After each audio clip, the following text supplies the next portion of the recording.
using basic Rose of Sharon shapes. We provided a wonderful fabric palette for them from Island Batik, and so using the wonderful fabrics and these simple shapes, they were to design a block. Now, we had no idea what to expect, but on the 15th of November, when the challenge ended, we received 850 blocks from 11 countries. And then we had to create a short list of 50, which we sent to Alex Anderson and Ricky Timms, who had agreed to judge them for us. And on December the 1st, they sent me and my business partner Elizabeth the 12 winning blocks, and then we got to make a 13th block. So on December the 1st last year, I started appliquing, and maybe we could get somebody to help Elizabeth turn this around so you can see the other side of the quilt. Anybody want to volunteer? Oh, wonderful.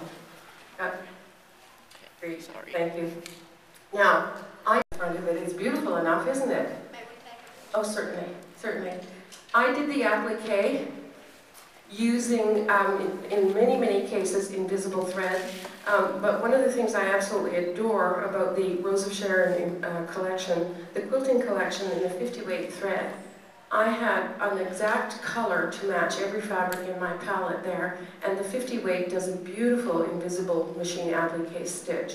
And my stitch is a very, very narrow zigzag, just an ordinary garden variety zigzag, but I set it as narrow as it can go and still allow me to see the needle moving from left to right. You know, visibility is pretty major in this. So I did the applique using many of the Aurifil thread collection, Rose of Sharon 50-weight threads. And then when I was ready to start quilting, because what I do is I applique, layer the block, and quilt it before it is sewn into the rest of the quilt. Now this particular one, I didn't do the quilting. A dear friend of ours did it, Barbara Chappelle, who lives in Washougal, Washington, and of course I live on Vancouver Island. So I would applique the block, mail it to her, she would quilt it, mail it back in pizza boxes, and our UPS guy still looks at me and kind of, you know, wonders about the diet that we live on. So I got the blocks back from Barbara and put them together. And so what you're seeing now is the quote front of the quilt, but with the right thread, the back of the quilt can be equally beautiful.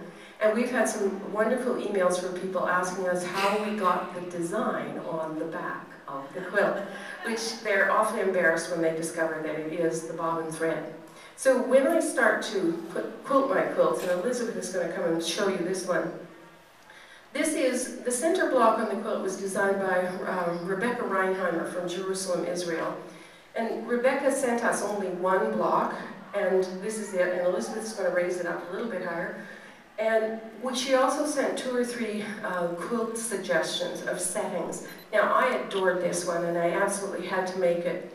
And so what I did here was, when I was quilting it, after it had been appliqued, I used my 40-weight Aurifil threads in the needle, and the same color in 50-weight in the bobbin.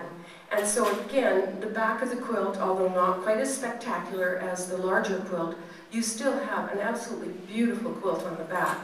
So working with the heavier weight threads in the needle and the medium weight threads in the bobbin, and of course, if you have a sewing machine that has, how can I put this delicately, maybe a few tension issues, okay? You do want to have the exact same color thread in the top and the bottom sometimes, don't you?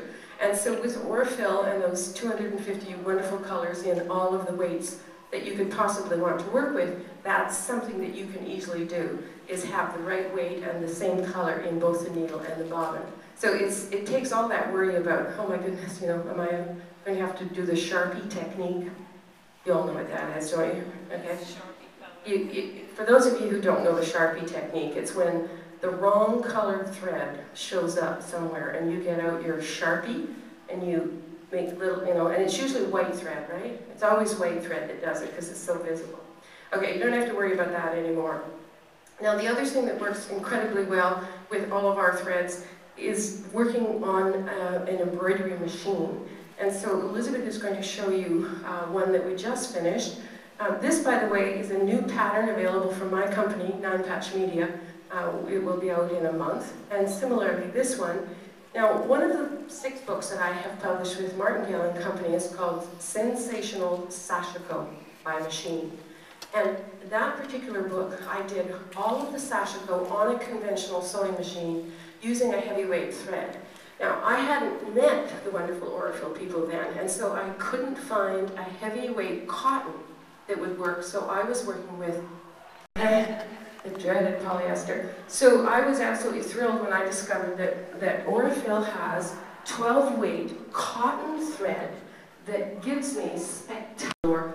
This quilt was done on the new Bernina 830, so on an embroidery machine. Now, that particular thread is the 40-weight because you don't need heavy thread on an embroidery machine because it goes over and over and over. But when you switch to a conventional machine, which does 1 stitch only, you want something that has a little more oomph.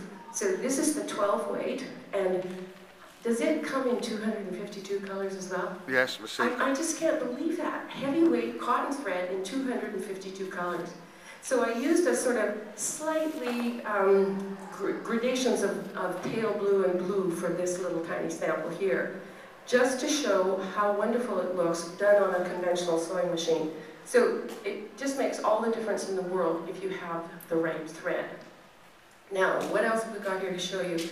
This one here, Elizabeth, for you to work with, because of course there is a Rose of Sharon block of the month that uses the blocks from the book or the blocks from the DVD, and all of the colors for the fabric in the block of the month are the ones that you're looking at here, and these are the same fabrics, okay? Exactly the same fabrics, and in most cases exactly the same one. Oh, I didn't do any duplicate blocks, did I? No.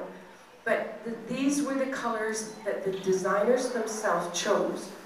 Because we asked them to design blocks for us, we felt that it was important to honor their decisions and choose the fabric that they had chose to make these blocks.